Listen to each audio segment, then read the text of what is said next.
Welcome, everyone. I am so excited that you are here once more on our program, Living Well. You know, I really appreciate every one of you taking the time out to come to join in and to listen to our presentation today. Before I go any further, I just want to give this disclaimer that the presentation that we do on Living Well is for educational purposes only. We are not here to diagnose. We're not here to change anyone's or give any advice, any medical advice. If you want to make a change in your lifestyle, in your diet, or whatever you want to make a change that we're in, please always consult your physician. They know you better than we do. So consult with them so that they can guide you along the correct path. So you're going to be hearing lots of information on this program. Today is no different. We have Mr. Clarence Brown, a friend of mine, a colleague, and someone that I really have grown to admire because of the different changes that he has made in his life. So, Mr. Brown worked in the corporate America for over 30 years. He has an MBA in business and psychology. And he has worked in the industry advising and helping individuals to obtain their excellence, to become as excellent as they can. So after Mr. Brown retired, he has found his passion. I call it his passion in helping guided individuals to achieve holistic wellness. He is a certified life coach. He considers himself as a lawyer, a natural law practitioner. He considers himself as a natural law practitioner. So he believes in the 8 natural laws of health, where you have sunshine, water, sunshine, fresh air, fresh air, and all of them. exercise. Yes, he believes in that. So Yes. he has his own business. He is a lifestyle coach, as I said. He graduated or has a certificate from the Lifestyle Medicine Institute and Functional Nutrition Alliances. And his mission is to empower his clients to unlock their full potential for a happier, healthier, and more hopeful life. I got this from his website. He has his own business, as I was saying. If you go to crossroadplus.com, you will see him there. And if you want to, you can sign up and join him so he can take you to the journey of a healthier lifestyle. So, Mr. Brown, I'm glad that you're here to share your knowledge and the passion you have in the area of lifestyle medicine. So today he's going to be presenting to us, and we really appreciate you coming. So without any further ado, I will turn it over to you. Thank you, Emmeline. It is my pleasure to be with the team today. As Emmeline kind of indicated, I've spent 30 years of my life in corporate America, working specifically in the call center management. And as a call center leader, my challenges were to get people to do more, often with less, or the same number of people to do more. Example, if I was asking my team of 100 people to process 500 units a day, I need to get my team of 100 or 200 to process 1,000 a day. And we learned very quickly to get more efficiency and more effectiveness, we had to measure the activities. Thus the reason for my topic, what gets measured get done. So in my experiences, when we started measuring everything that the employees were doing, example, the time that they took to go from one call to answering another call, the time they took to resolve the customer's issue, and then we start providing them with that feedback, and they started getting metrics to see how what they were doing made a difference in the number of customers we could handle. Then we found that things got better and better and better. Today I came to talk specifically about my experience. Some of you may remember that over the past couple of years, I had 2 major losses in my life. I lost my second youngest son, And then lastly, in July, I lost my wife of 32 years. Those losses, I think, had an impact upon me. The impact was that I think I got in doing more comfort eating, or what we call psychological eating, perhaps just to kind of help me feel better with the losses. And so I then gained some weight as a result. Prior to that, I had gone from a size extra large to a large. And I like that I large. I like being at a size large, and so I bought a lot of T-shirts and clothes that was of size large.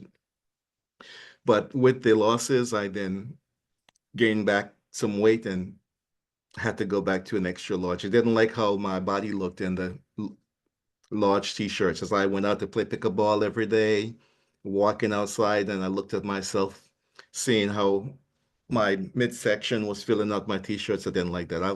I would say I almost became a little obsessive about losing that weight.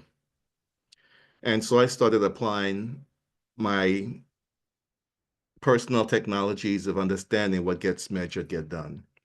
I've come today to show you some of the tools that I've used because what I did was I used natural laws. And I talk about natural laws, exercise, diet, rest, water, and such, right? But what I started doing then was using the what gets measured, get done to measure them. So I'm going to share with you some slides today that shows you, first of all, the level of measurement that I went to in trying to get to where I want to get to. So I have a body composition scale. I'm not sure if any of you are familiar with a body composition scale or have any of you are using one. If you are, if anybody's using one of those or familiar, just in the chat indicate say yes or raise your hand and just let me know that you are. What I was able to measure with my body composition scale was September 23rd at 6:11 a.m. in the morning, which meant let you know that hey, the first thing I was doing when I got up after saying my prayers and thanking the Lord for waking me, I was getting on a scale to see how my weight was changing. And so I could see my weight at 226.9 pounds at September 23rd, body mass index of 33.6, much higher than I wanted it to be. Clarence, if you're sharing, we're not seeing. Oh, I am sharing. So Yeah, yeah. So you have let's to go to, see. to Okay. share screen. Okay, let me go back. Okay, let's see. Okay. How about now? Okay, yeah. Go ahead. Okay. So yeah, thank you for letting me know that. Yeah, yeah. I wanted just to show you how I was measuring kind of the details about what's happening with my body and how things change over time. Yeah, click on the Yes, yes, yes. TV down at the bottom Mhm. so we can see. Thank you, Emmeline. Okay, how about now? Okay, that should be Yes, good. perfect. Thank you. Okay, so you can see now the details of what I was learning about what was going on with my body composition. You see fat mass, muscle mass, water mass, and so forth. And if you would pardon the phrase, I was working my behind off to kind of drop this weight. So by December, you see that I lost about 15 or so pounds.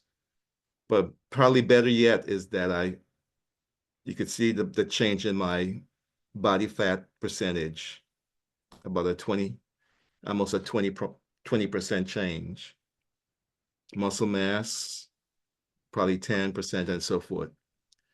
So I'm just sharing that to say how the technology that we have available to us. I bought that scale probably for 30 bucks, 30 or so dollars off of Amazon, but at least gave me this level of measurement that I could look at as I was working to get to where I wanted to get to in my journey. Okay, I'm going to share the next slide. Let's see. Okay.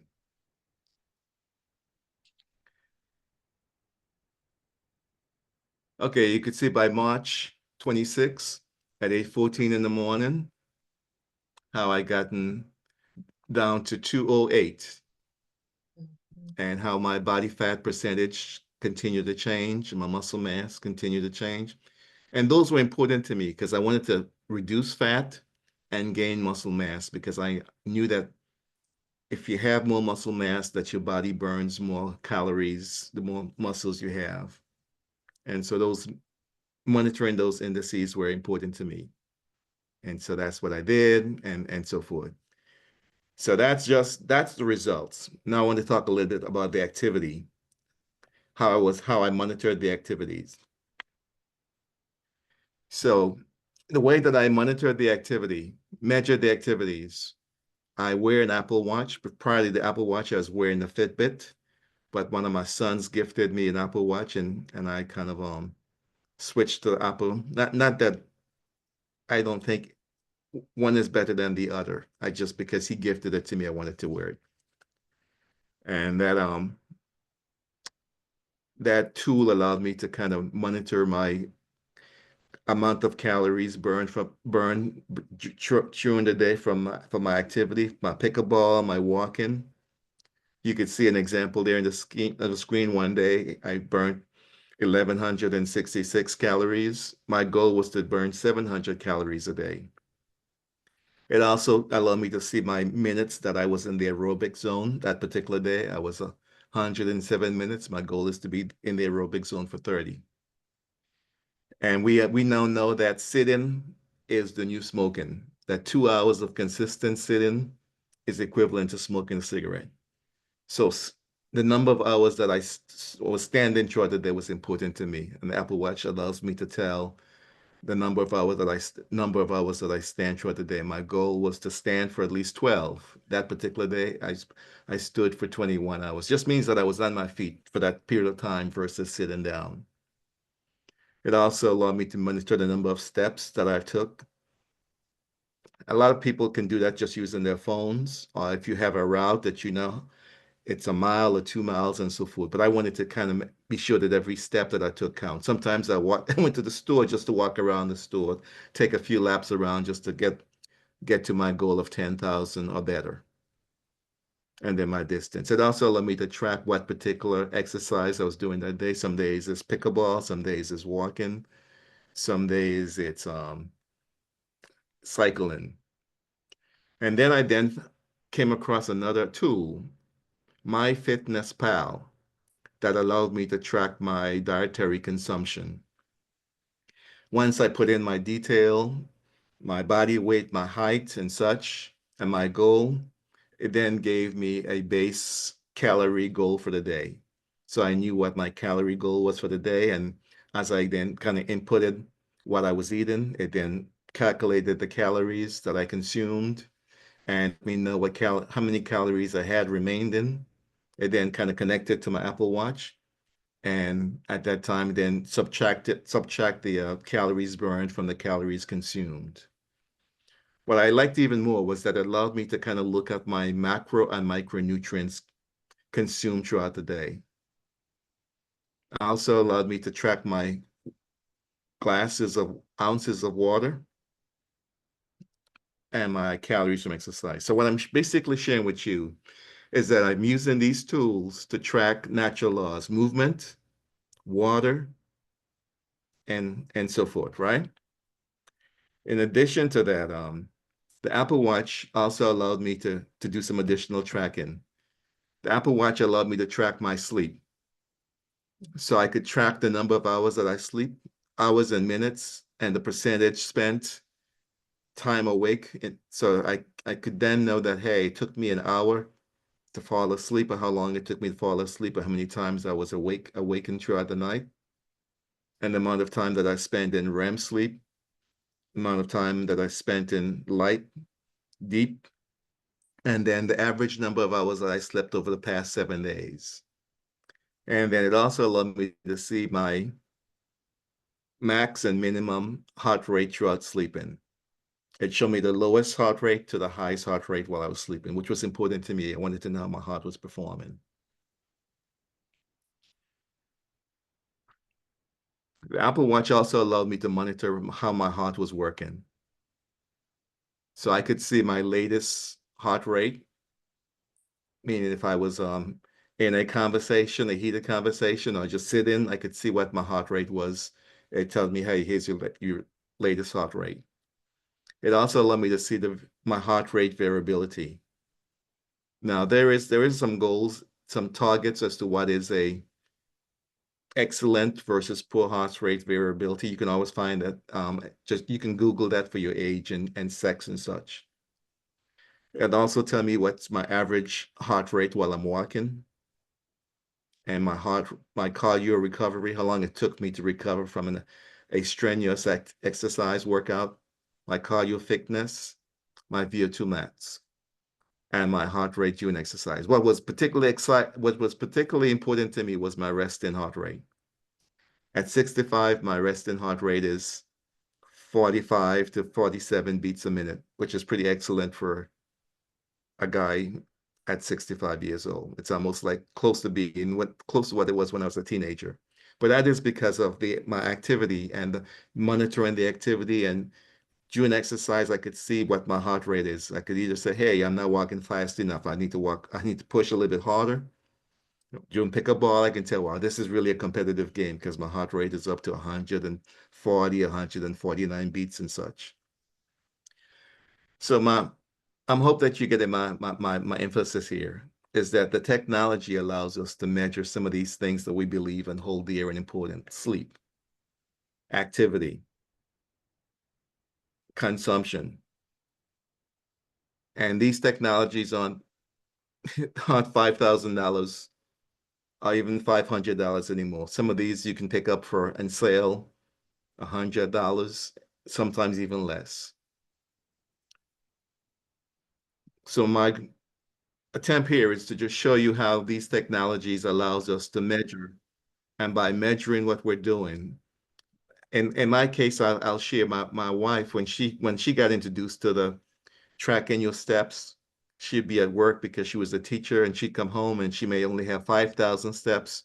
She's like, hey, I don't have enough steps, and she's walking up and down the house, up and down. Maybe she's doing a Leslie walking tape to get to her 10,000, which if she wasn't measuring, she wouldn't have no clue about where she was for the day. But it really became a motivator to both her and I to say, hey, let's go take a walk because we don't have enough steps. Let's take a walk around the block.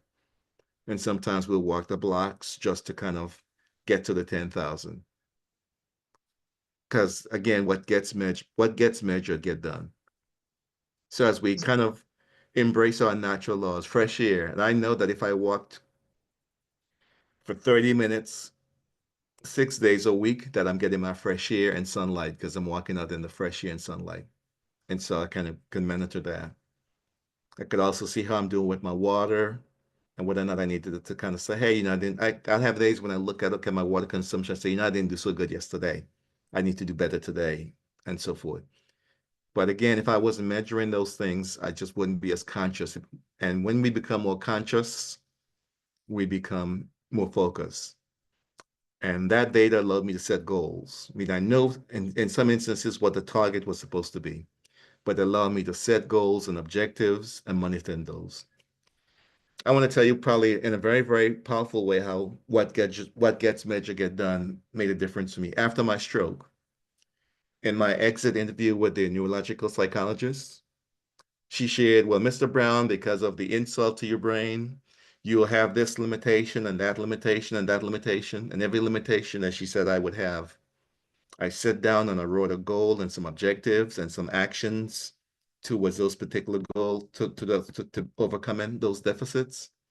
And I think today my recovery is what it is because of the grace of God and because of the insight that He gave me into understanding what get measured, get done. First, you got to set the goal, set the objective, set the activity, and monitor how you're doing towards those goals. Emmeline, I know that you said this group doesn't always like to ask a lot of questions and everybody's on mute, but I want to be sure I'm not just talking into the wind. No, Somebody let me know if what I'm saying makes sense to them. yeah, Yeah, it yeah. makes sense. All right, Mm. good deal. All right, that's my goal. So I came today to kind of encourage you, to challenge you, to inspire you, to keep doing what you do. You could see how I started, how I even everything that I know about the natural laws and all that when I got into a crisis, that it impacted me enough that I added on some weight and some things that I didn't really want to have. So it can happen to the best of us. But through some prayer and supplication and thanksgiving, I think God has allowed me to get, I'm wearing my large search and feeling good. Sometimes I'm looking at myself and say, boy, you're looking good. And so now I'm encouraged. But I know that we can do all things to Christ who strengthens us. But we just have to do the work. The Lord won't do the work for us, whatever it is, right? If it is that, you have your blood pressure is not where you want to be and you need to kind of move more. And move more definitely helps with blood pressure related type of issues. If you have some heart issues, moving more and eating better and all of those things kind of helps. One thing about the Fitness Pal as well too is by tracking, you can see your fat consumption, the amount of carbohydrates that you've consumed throughout the day and so forth. And then, you kind of look at it, you rinse and repeat, and the next day you say, I need to kind of cut this out.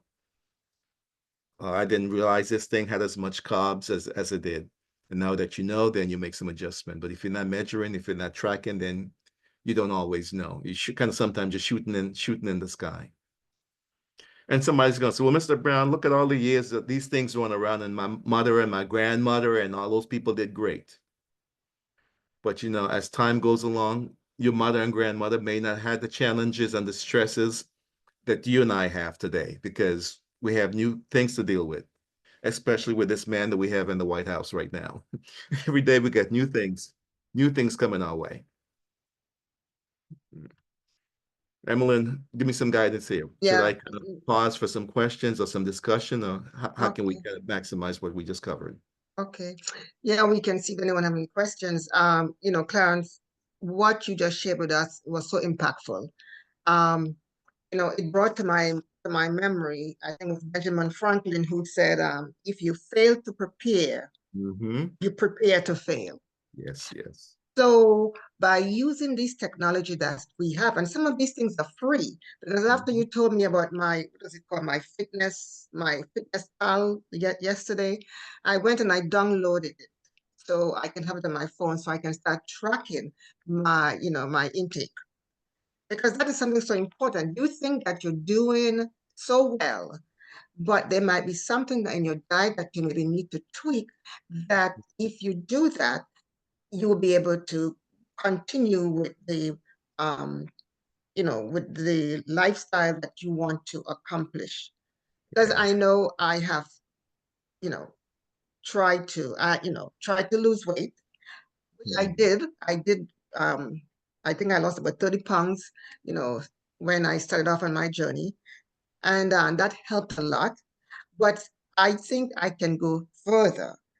But with this tracker, I think it will help me get to that point because I'm kind of stuck. And then I'm wondering why am I stuck and I'm eating so well, but why am I stuck? And it could be just one little thing I'm doing that I can tweak that can help. So it Yeah. is so important. Um, you know, sitting is for 2 hours or more is like smoking.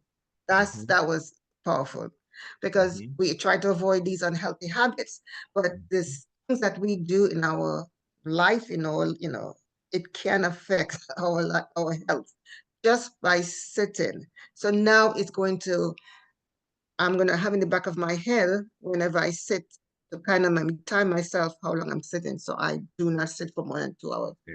I get Yes. up and move, move, move, move. So very important. So you brought us some interesting points. Now the Yeah. body mass weight Mm-hmm. is a scale. Because I did a test with a body mass test I did, but Mm-hmm.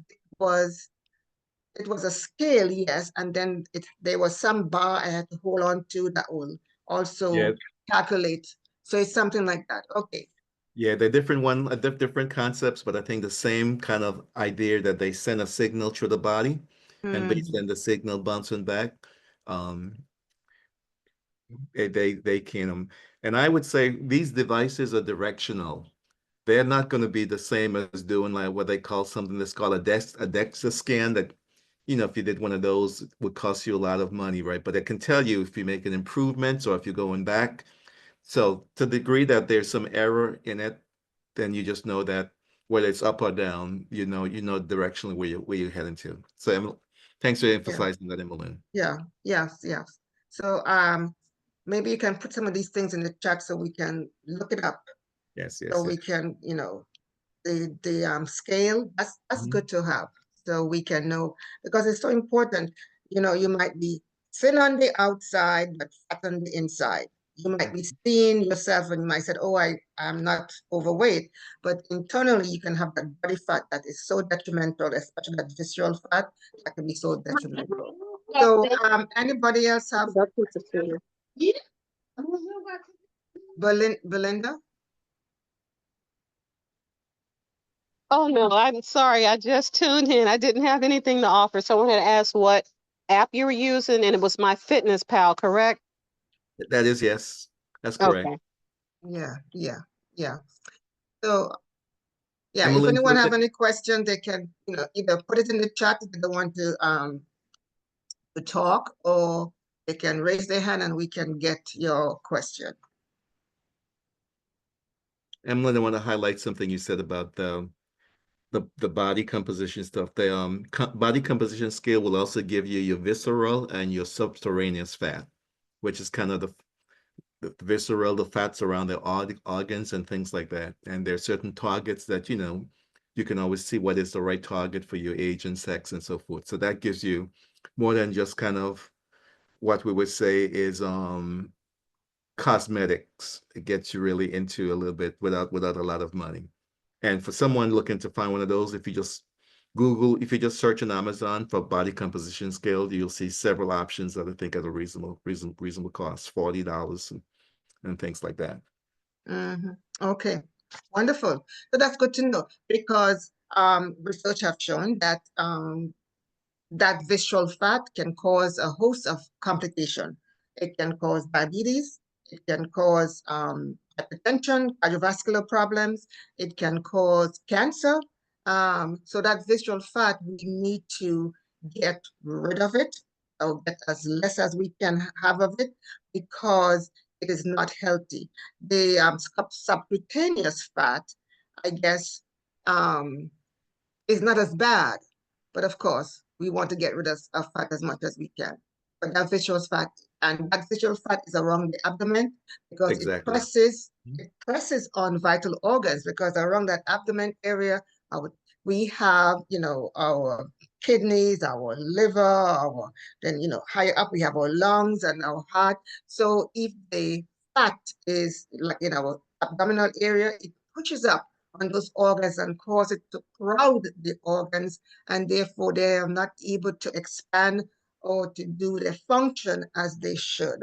The lungs will be crowded, so therefore you wouldn't be able to get enough deep breaths. You can get oxygen into your system, so you can get pure, clean air throughout your body. Very important. You know, your heart maybe will not pump effectively, you know, as it should, and then you might start having issues with your heart. So getting rid of that fat is so important. You know, Clarence, you talk about your heart rate. Your heart rate is down in the 40s, which is a good place to be. You know, a normal adult heart rate is between, 50s to 100. Um, so 60 to 100, somewhere in that range.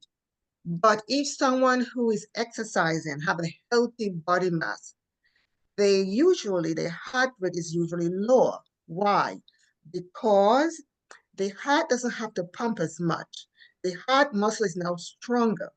When the heart muscle is stronger, it squeezes harder and it pushes blood throughout your body, more effectively, compared to a heart muscle that is not as strong, as doesn't have that power. So therefore, it will have to pump a bit more frequently to get the blood circulating throughout your body, compared to a heart muscle that is stronger, that just pump once, and then the blood goes all over, instead of pumping twice, two times the amount to get that same amount of blood around the body. So therefore, you are basically saving the wear and tear on your heart. So having a heart rate that low, some people might have a heart rate that low and become symptomatic. That's Exactly. because they do not have that strong muscle tone in their heart to get the blood throughout the body. So therefore, in not getting enough blood circulating, so therefore they're going to become what we call symptomatic. So it's start getting dizzy and even to the point of passing out. So it's good to know your numbers. If you find that your heart rate is too low and you're having symptoms, of course, you need to check with the doctor. But someone who is exercising and have a heart rate in the 40s, I think that's good. Excellent. Excellent. Hey, So, Emily, tell me yes. the medical name for this device again when you go to the doctor. Pulse oximeter. Yeah, these things are so inexpensive these days. No one should have to wait until they go to the doctor twice a year to get to get a pulse. Everyone should have their own, that they can just kind of monitor their own pulse. It's not necessarily going to give you your average rate, but it'll give you just a sense of something to keep track of, just like the doctor does once when you have a physical twice or so a year. Yeah, so that pulse oximeter is important, especially when we had COVID going around, because it gives you the peripheral, the oxygen saturation. It gives you a sense of what your oxygen saturation is. So that's telling you how much oxygen peripherally that you have, what your oxygen level is. Because what we found with during COVID time was patients will come into the hospital, and when we check them with that monitor, the oxygen levels in the 80s and 70s, which is sometimes we cannot get them back because they waited too long for the oxygen level to be that low. And by the time they get to us, sometimes it's too late. So by knowing what your oxygen saturation is, you can determine, is it time for me to go to the hospital? Because we tell our patients, if it's below 92, you need to be in that hospital, in that emergency room, getting treatment. Because it's easier to get you stabilized when your oxygen level is it still in the 90s compared to when it drops down in the 80s and 70s. It's very difficult. Sometimes these patients need intubation, and that's a situation you don't want to be in. So since COVID, I have been telling people one of the things that you need to have in your home is one of those devices that you just show us, Clarence, a pulse oximeter, Mhm. because it's very helpful to have. And you can pick these things up for like sometimes $12 from Ross, Dress for Less, and some of those Yeah, discount stores and stuff very easily. right. Your pharmacy, you can find it there too, that you can pick up one of those monitoring tools. So the My Fitness Pal, I think is everyone should download that app because I love the idea that it gives you information on your macronutrients, your protein, your carbohydrates, your fat. It can tell you, what's going on with all of that, how much you are having per day, and it goes according to your age. So that's a good way to measure how much you're eating so you can stay within that guideline of calories so that you'll be able to lose weight if you want to lose weight.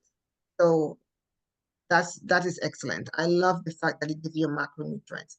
I think, Clarence, you were telling me that you can have your plate of food in front of you and you can Yes, just take a it has some picture. AI technology that you can just hover it over your plate of food and it will tell you, okay, broccoli, carrots, beans, and all you got to do is just just confirm each of the items that it tells you. But Emmeline, perhaps one of the probably most effective thing about this is that you can pre-plan your meals. Mhm. And so you can lay down at nights and you can start thinking about lunch for tomorrow and you can just kind of say, okay, I'm going to do this, I'm going to do this, and be sure that you're in your calorie zone and your carbs. And I particularly think it's important to monitor the amount of fiber that you're consuming each day. And you can be sure you're hitting your targets for your fiber and all those things. Your protein. Yes, excellent. Yes, Yeah.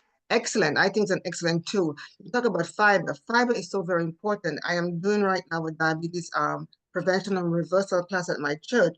And one of the goals that um, this program indicates for the clients, they need to have at least 50 grams of fiber per day. 50 grams. Fiber is very tricky. So if you're not accustomed to be eating a lot of fiber, it's very important that you increase your fiber intake slowly. Because if you try to take in too much fiber at one time and the stomach is not accustomed to that, you can start getting problems like bloating and gas and a lot of this abdominal discomfort. So increase slowly until you get up to that 50 grams. So I would say maybe for the first week, you start off maybe like 30 or so grams, then you go up to 35 and then 40, 45, etc., until you get to 50 grams of fiber. Because fiber, what fiber does? Fiber acts as a bulk when you eat the fiber. Um, it it forms a bulk in the stomach. We cannot consume fiber. We do not have the enzyme to consume fiber. So the fiber is not for us. The fiber is for our gut bacteria so that they can feed on and stay happy. We need to have our gut bacteria happy so that they can do the job that they were created for. So increasing the fiber helps with improving the gut motility. Also, it helps your gut have a healthy gut so that you can digest your food, so that you can control blood sugars levels, because that helps with controlling your for you to stay satiated. Because if you eat your food and it digests quickly, then you get hungry much sooner. But with fiber, it keeps you feeling full longer. So it's very important. So I'm glad that we can also monitor fiber on this app. You have something you want to show us, Clarence? Yes, yes. I found this bottle, right? And it's about a 50 or 60-ounce bottle, but it has the writing is kind of faded, but it tells you by 8 o'clock, here's where you should be by 9 and by 10 and so forth. And it just kind of keeps you kind of on target. So as you get throughout the day, you get your water down up until 8 o'clock at night or so. And Right. I think it's a good practice, because if you consume water too quickly, then it just goes through your kidneys and it doesn't kind of get absorbed. So there should be some moderation and kind of just your water intake, so that you kind of Mhm. do X amount per hours and so forth. Yes, I did not know that initially, and I just used to guzzle down my water and until I realized Yes, yes, yes. that's not the best way to drink water. It should be gradually, throughout the day. So that's why when I drink my water, I will drink like 4 glasses of water within a 2-hour period. And it does not make me run to the bathroom every second. So it's the way you drink your water that's important. It doesn't make you run to the bathroom. So it hydrates you. I always give the example of when, if it's parched outside, the sun is hot and for days, it did not rain, and you go and pour a bucket of water over on, outside, it just runs off. It doesn't soak into the ground as you want it to. It runs off because it's so dry and parched. So it's Mhm. the same thing. If we drink a whole, bucket full of water so quickly, it will just run right through. Compared to sipping on it, where it just soaks into your cells, gets your cells hydrated and make you feel hydrated also. So don't drink a whole guzzle of water one time. Sip on your water. Thanks for bringing out that point. Emily, I want, Okay. want to pause here and highlight a couple things. I believe that we're on the home stretch. And I've come to realize that, as you probably have, that religious freedom is simply an executive order away from being able to be taken away. Even perhaps our abilities to meet in these kind of forums can change before our very eyes when we see what's happening in this past few months that we have this new administration in the White House. But I believe that what we're talking about relative to using natural laws will be so vital, because we may not always have access to conventional medicine based on our unwillingness to submit to the beasts and such. So I think this is a time to get it right. And this is time to practice for the final events. I hope I'm Yeah. making sense. Yeah. Yes, that's true. So, it's very important that we prepare Mhm. ourselves. So we, prepare not to fail, but Mhm. prepare so that we can improve the quality of our life. But when we make plans, have a diet, have a menu scheduled for the week, that helps because I know if I know what I'll be eating, I would just go and shop. Also, what I find, it helps you save money. You don't Mhm. buy stuff that you do not need and it just sits there. Because I know I often do this. I will go to the grocery store and I will see, maybe some cabbage or some kale or something. I say, oh, I'm going to cook this. And then I grab all of these things. And when I get home, maybe that week will go by and I did not prepare the kale or the cabbage or whatever I purchased. And I start doing something else. I just go in a different mode and start cooking something different.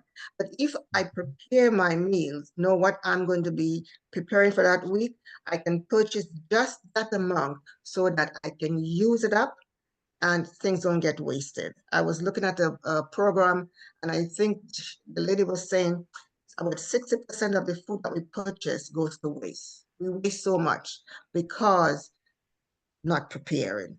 So get a plan, stick to the plan, and you'll be blessed by it. You will see a whole big difference in the way you eat, your health, the way you feel, and also the results that you're going to get from, you know, practicing these different lifestyles and having these different instruments that can allow you to monitor what you're doing. Because if you do not monitor, you will not know what is happening. So thanks again, Clarence, for coming and share your experience with us. We are so appreciative of that. And if you want to Hey, say your last yes. words, that's, In so. closing, let me say this. Mhm. There's a gentleman that I play pickleball with, and he seemed to be struggling with some different health-related issues. I could tell he seems to be tired very quickly, so I know his mitochondria isn't working so well. And I said, Bob, what's going on? He says, Clarence is Sprite. I'm addicted to Sprite. I just can't give it up. I can't give it up. And then he says to me, I'm hopeless. I'm a hopeless case. I'm saying that to say no one is hopeless, at least not us who believe what we believe, right? I said, Bob, let's go to lunch. Let's sit down and talk. I want to tell you that God can, but we haven't done that yet. But I want to be sure that anybody in this call who may be we have our different struggles and we've had them and we're all at different places in the journey. But Jesus has promised that he will help. And let me say this, and I hope that you take this away. This the Sunday before my wife passed away, she passed away on a Sabbath. She says, Clarence, would you ask Pastor to come over? And I called Pastor, and she was laying right over there in the sofa as she laid a lot as in her last days. Pastor came in the door. He says, Sister Robin, I'm here. She says, Pastor. And she says to Pastor, she looked up at Pastor and says, she said, Pastor, I'm at a place that I've never been before. And I need to know how to make it to the end. And my young pastor looked at her and says, Robin, trust Jesus. Jesus will take you. He's promised never to leave you or forsake you. He said, when you go through the fire, he'll be with you. When you go through the water, he'll be with you. And I want to tell you, whatever it is you may be struggling with, if you're trying to exercise more and it's been a challenge for you, you're trying to eat better, and just trust Jesus and he will take you through it. Just trust him. Ask him.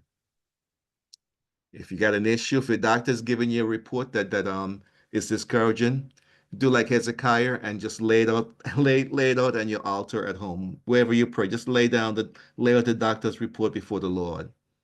And just as the Lord told Isaiah to go tell Hezekiah not to worry about Sennacherib, I think the Lord will kind of do the thing that he needs to do, and you'll go back to the doctor and they'll look at your results and say, I can't believe the improvements that we're seeing. Just spread it out before the Lord and ask him to help you and to kind of take care of whatever the issue is, and he's able. Yes, thank you. And I feel like I'm a living witness for a man who've had a stroke, and I'm out there playing pickleball with these young boys, and they're like, man, what a hit, what a hit, what a hit. And challenge them young boys to keep up with me, but that's all because of the grace of God and the fact that he's able and he can break any stronghold of the enemy. In fact, I know that God has given us power to tread over serpent and scorpions, and he said, and none of the power of the enemy shall be able to harm us. Amen. And we're dealing with a lot of issues, the temptations of foods and the temptations of sit-in and the temptation of this and this and this and this and all of that. But God is able, and I don't think that he's brought us this far to leave us. We just need to trust him. Thank you. And if we put our trust in him, we can do all things through Christ who strengthen us. So thank you again, Clarence. We really appreciate your Yes, it's been my pleasure.